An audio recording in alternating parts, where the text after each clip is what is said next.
John chapter 5.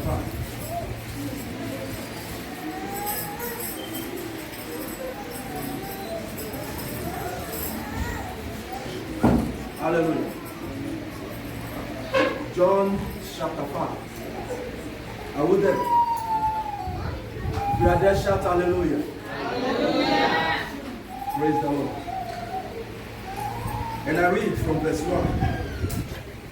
We'll be reading to verse 9. After this, there was a feast in the Jews. And Jesus went up to Jerusalem. Now there is at Jerusalem by the sheep market a pool which is called in Hebrew tongue Bethesda, having 5 porches.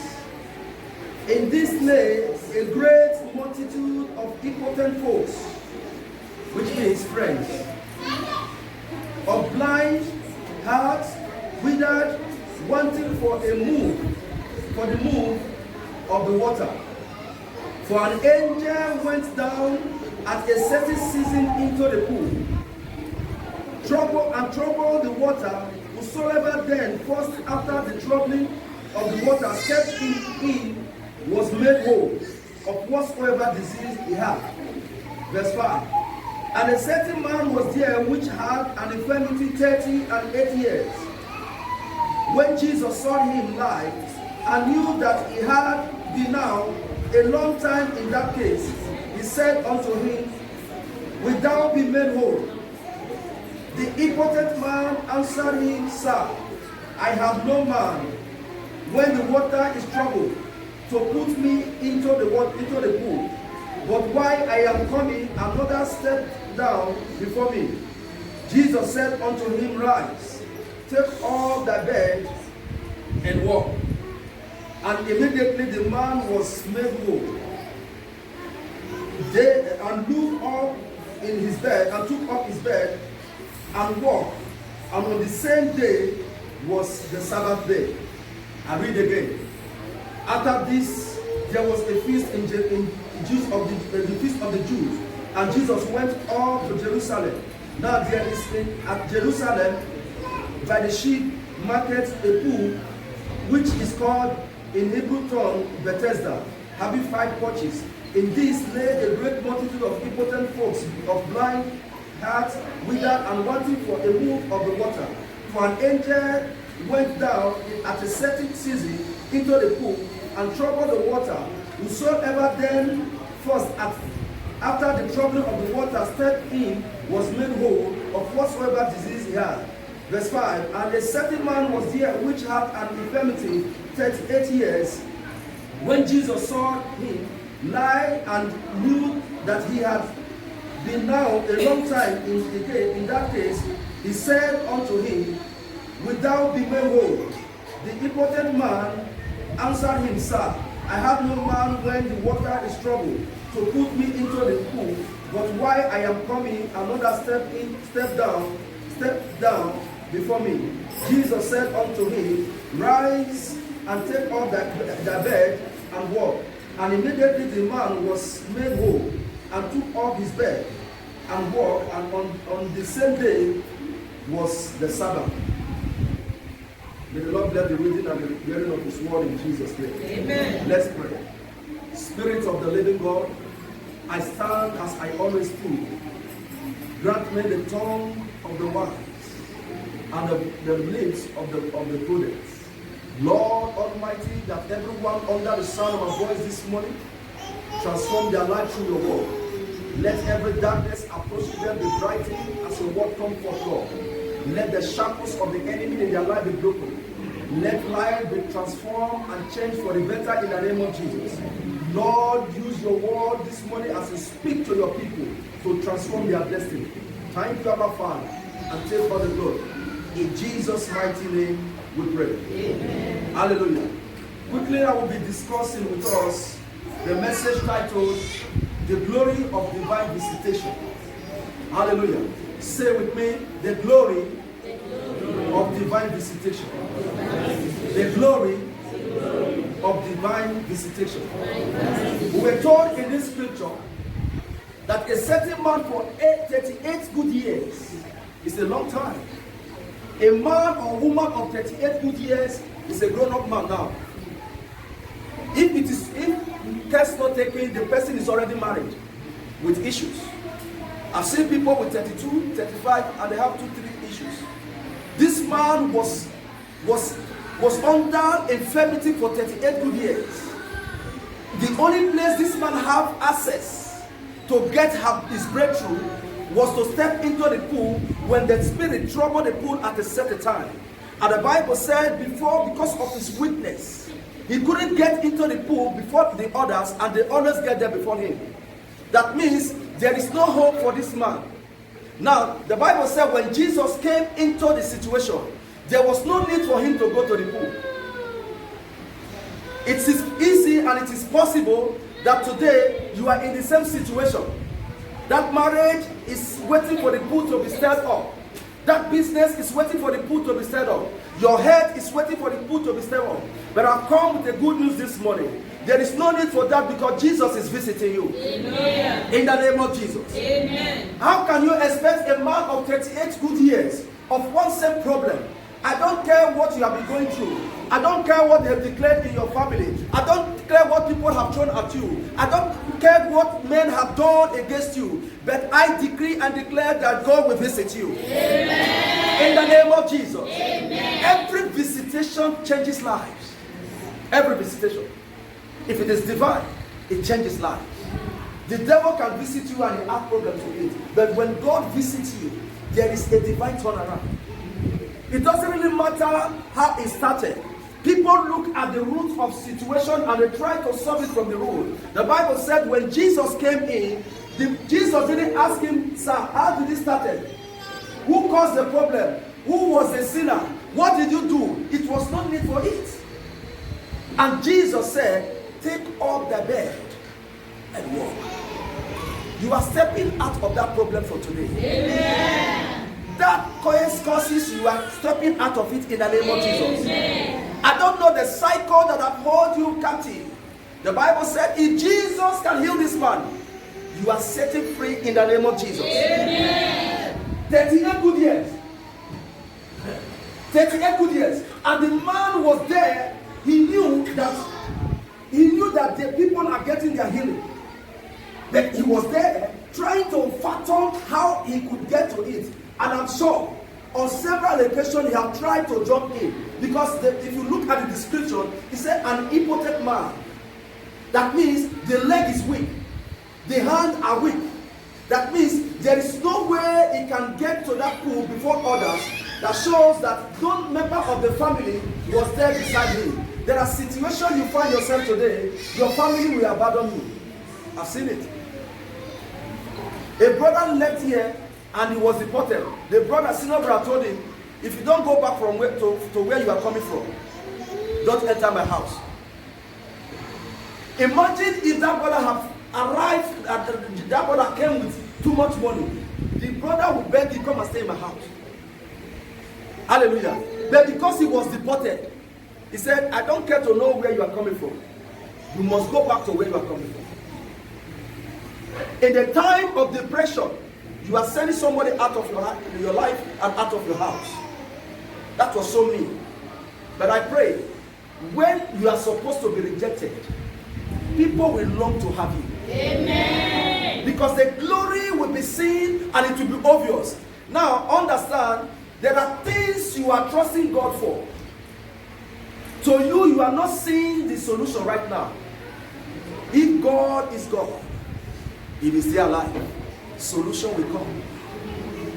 One thing God inquired of us to acquire is the virtue of patience. Patience is virtue. This thing I've been battling with it for a very long time. But I've come to announce to you, the solution is on the way. Amen. In the name of Jesus. Amen. Now, there was this woman that was born. From the day he was born, the Bible said that she was bent into half. She was bent into half. It is, at times I try to imagine the situation of that woman. For 18 good years, somebody was burned into her. And he was trying to bring solution to the situation. He couldn't. But a day came that the story became issue. I don't know what you are going through. I pray from today, that story will become history. Amen. In the name of Jesus. Amen. Now, at times we try to get solution to our situation. We try to bring peace to crisis. We try to quench the fire in our family. But when you do it without the help of God, it's always a problem. Everyone that received their healing, it was as a result of Jesus stepping into the scenery. Hallelujah. You must trust God in whatever you are going through. Praise the Lord. There are some of you have been trying to achieve one aim and nothing is going on. But listen and hear me well. When God visits, it turns to testimony. And when God intervenes, the situation changes. That means if God have done it for others, that is where I want you to look at. If God have done it, there have been a case like this before. That people they were going through the same crisis and there was solution. My own will also be solved. You must understand that. Because there is always glory in every visitation. Now, let me tell you, let me give you a little story of mine. Hallelujah. When my stepsister died some years ago, my stepmother thought it was my mom that was behind the scene. I'm telling you a true life story. Now, she and some of her children and some of my stepbrother, they teamed up to make a revenge on their sister.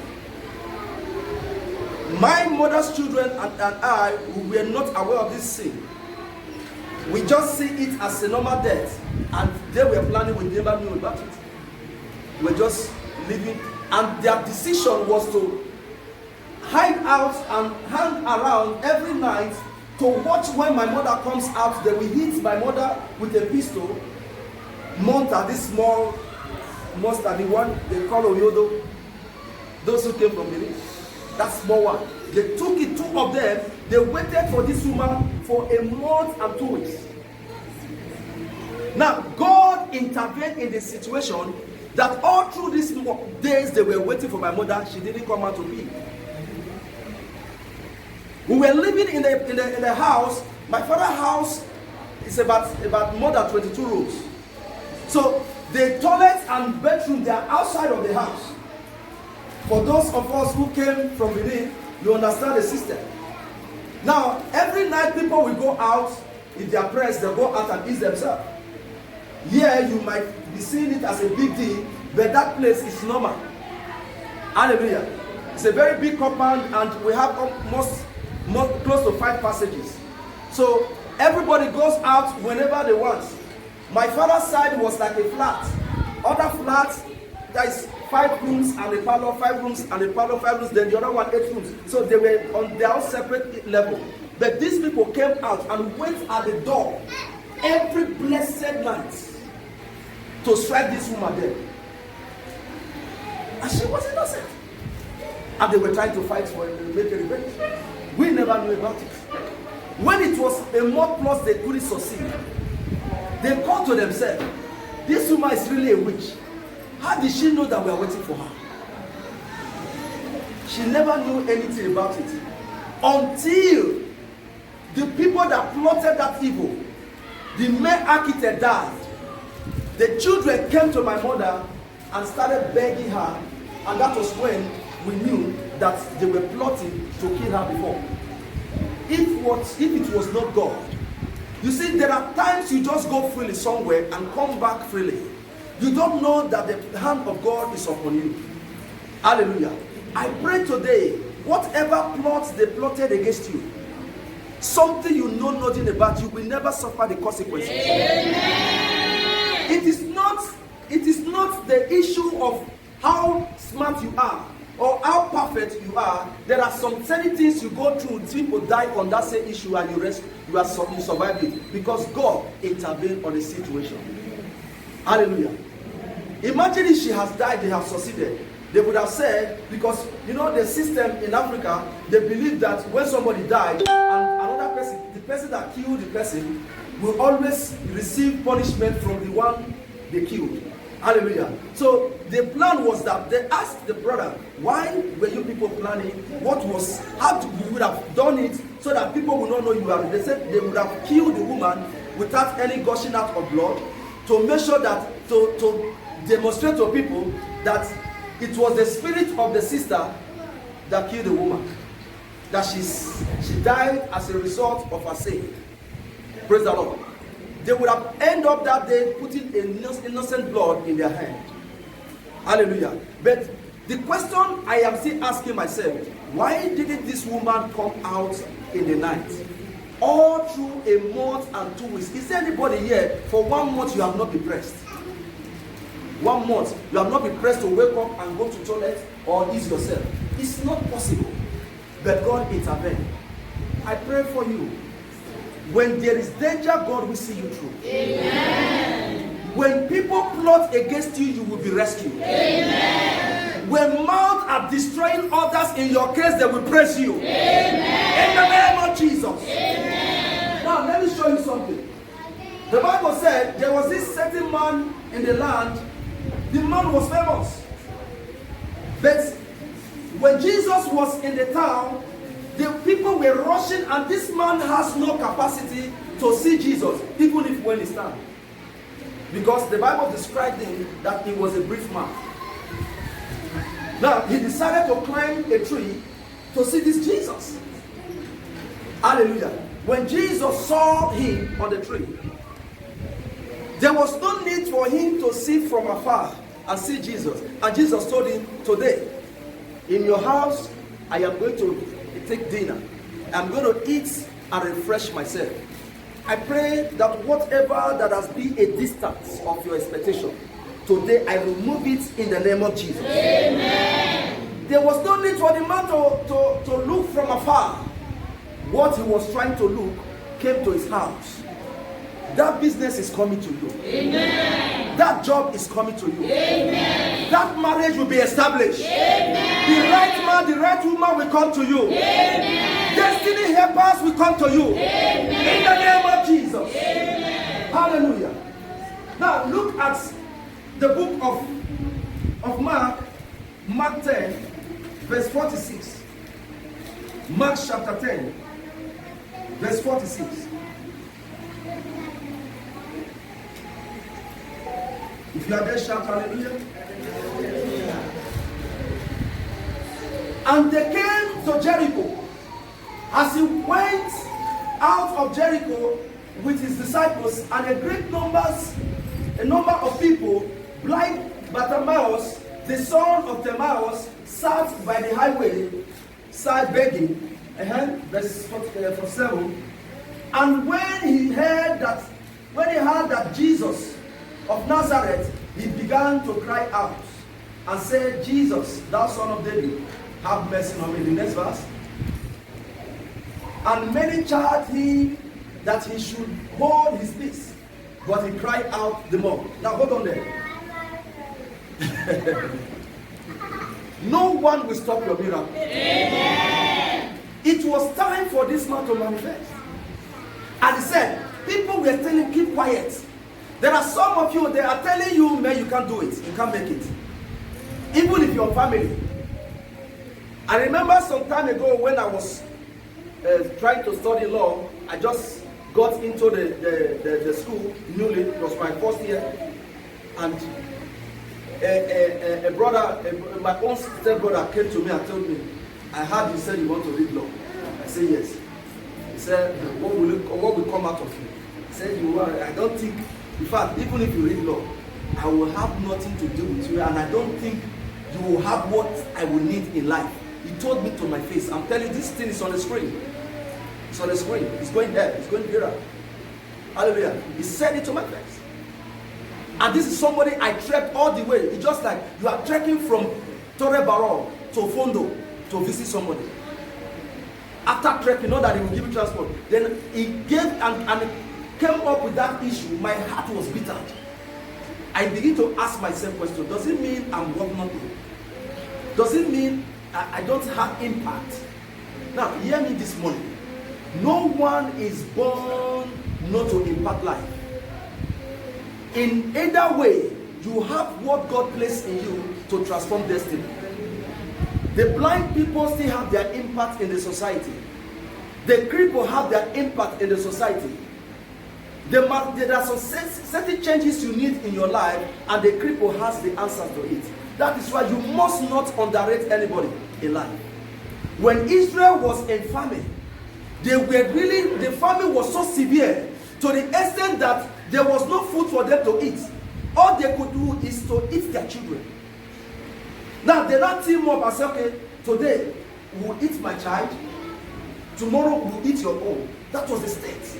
It was so severe, and they were eating their children. It came to a time that they ate one of the sister, the team, they eat one of their children. When it was the other one turn, he ran away. Hallelujah. So the thing was so severe that a man of God said, by this time tomorrow, there will be blessing, there will be food, and everything will be okay. The people didn't believe it. Hallelujah. Now, who brought the breakthrough? They were the 3 lepers. They were cripples. They said, if we stay here, we will die of hunger. Let's go to the camp of the enemy. When we get there, if they kill us, we are still going to die here. Let us die there. But if they forgive us and bless us, we survive. They moved to the camp of the enemy. They saw what they call breakthrough. As the God, their God, have destroyed the camp of the enemy, troubled the camp, that they killed themselves, and there was surplus of food. Hallelujah. Now, who brought the breakthrough to Israel? The cripple.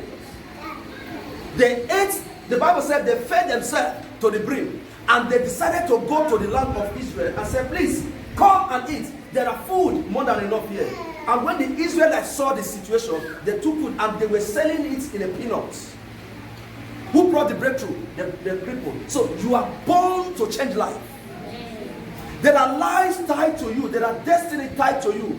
Don't ever allow anybody to disregard you, or allow anybody to make you feel you are important. You are not important in life. Hallelujah. These people brought breakthrough to Israel. If they can do it, you can do better. Amen. There are destinies of men tied in your finances. There are destinies of men tied in your breakthrough. If you fail, all of them fail.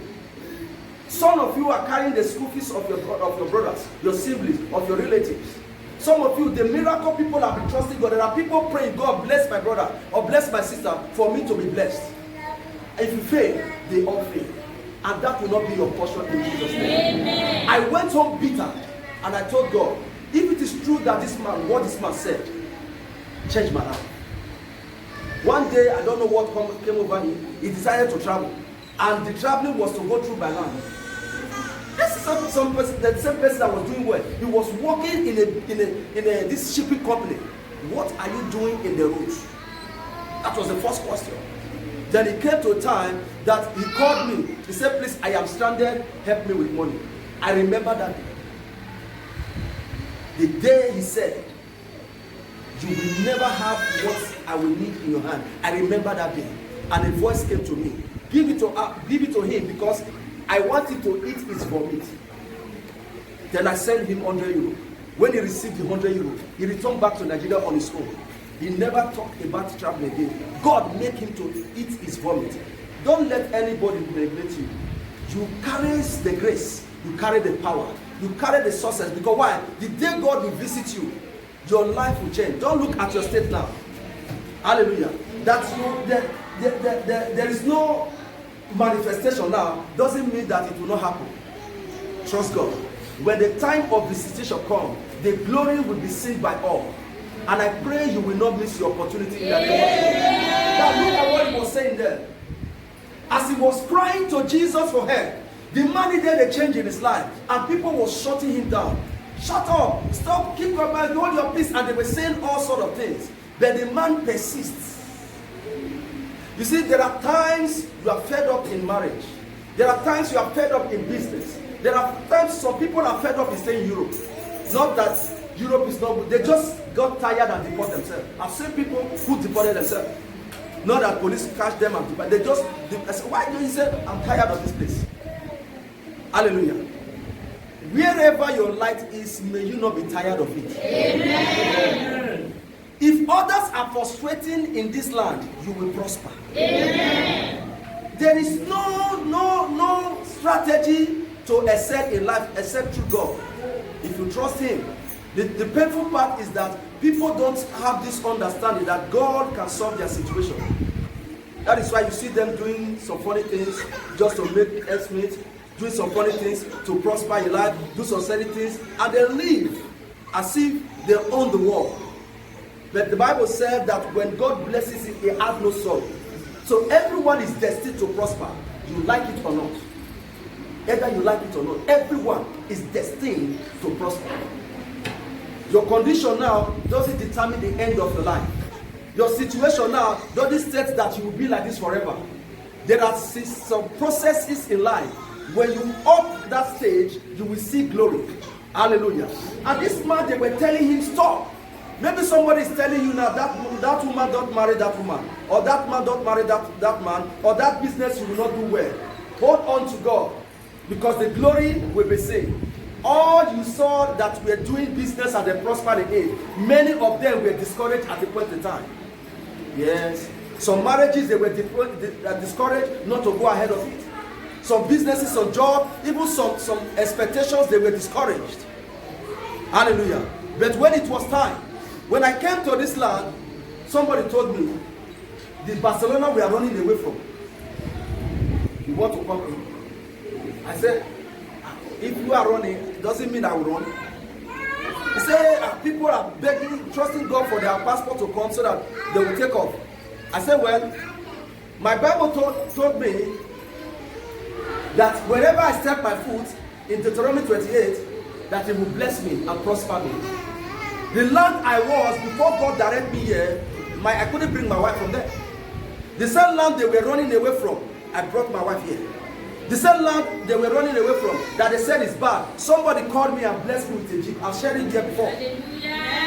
Not that I go there with rag. He knew that I came with a car and I was also riding on the jeep. But he couldn't see it, because when it is time for God to bless you, even if you have houses, they will still add more to it. Yeah. You are getting there. Yeah. I said you are getting there. Yeah. You are getting there. Yeah. If you believe it, say louder amen. Yeah. And many charged him that he should hold his peace. But he cried the more. As they are trying to suppress him, he was crying higher. Thou son of David, have mercy on him. And the breakthrough manifest. If you look at the next verse. And Jesus stood still. Today, every moment of your intercession, you pray, God will stood still for you. Amen. The Bible said Jesus stood still. He couldn't hold it. He couldn't hold it. From today, every minute you cry to God, there shall be evidence to prove. Amen. He stood still and he heard it. It's okay. He commanded them to bring the man. I said, bring the man. What is your problem? What do you want? And I'm asking today, what do you want? Because God is about to visit you. Amen. I don't care the situation concerning that thing you are trusting God for. I don't care the complications. I don't care what men have thrown at you. I don't know how you have been shattered and battered. But God that make all things that are impossible to be possible will visit you. Amen. And he said, come forth. And God intervened in the situation. His life was transformed. I pray for somebody under the sound of my voice. Whatever that destroys others will bless you. Amen. Whatever people are frustrated from will be a breakthrough to you. Amen. In the name of Jesus. Amen. Last I want us to look at a reference in Genesis 32. With Genesis 32, verse 24 to 28. Are we there? Yes, sir. Genesis 32.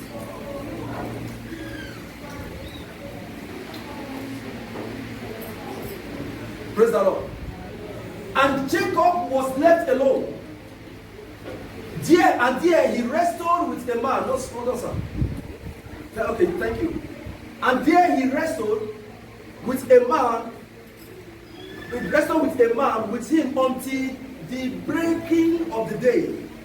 And when he saw that he prevailed not against him, he touched the aloe, which is the socket, that is the joint of the body. He touched the hollow of his thigh, and the hollow of Jacob's thigh was out of joint, as he wrestled with him. And he said, "Let me go, for the day break." And he said, "I will not let you go, except thou bless me." I don't know what you are trusting God. I want you to rise on your feet right now. You are going to talk to God concerning that situation. Lord, I am not leaving this auditorium until you manifest your glory in my situation. Open your mouth and begin to talk to God. I will not let you go until you bless me. And his name was changed that moment. There was a divine transformation, that he was called Jacob and he was turned to Israel. Begin to talk to God in that marriage, in that business, in that resident permit, whatever you are trusting God for. Lord, I will not let you go. Don't let me leave here without evidence to prove. Open your mouth and begin to talk to God. Pali Salabosh, Rikatata Yarabash, Rikrose Yaraba. The divine visitation. God visited Jacob and turned him into a global celebrity. You are next in line. Begin to talk to God. Lord, I will not let you go until you intervene in this marriage, in this fruitfulness of the womb, in this resident permit, in this job, in this business, in my head. Begin to talk to God. I will not let you go, Lord, until there is breakthrough in my financial status. I will not let you go until this project is completed. Begin to talk to God right now. I will not let you go until this police case is settled. Begin to talk to God right now. Maris Korabashanabaya.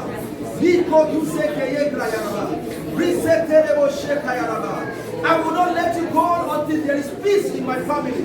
I will not let you go until there is breakthrough. Oh Lord, that manifest your glory in my family. Begin to talk to God.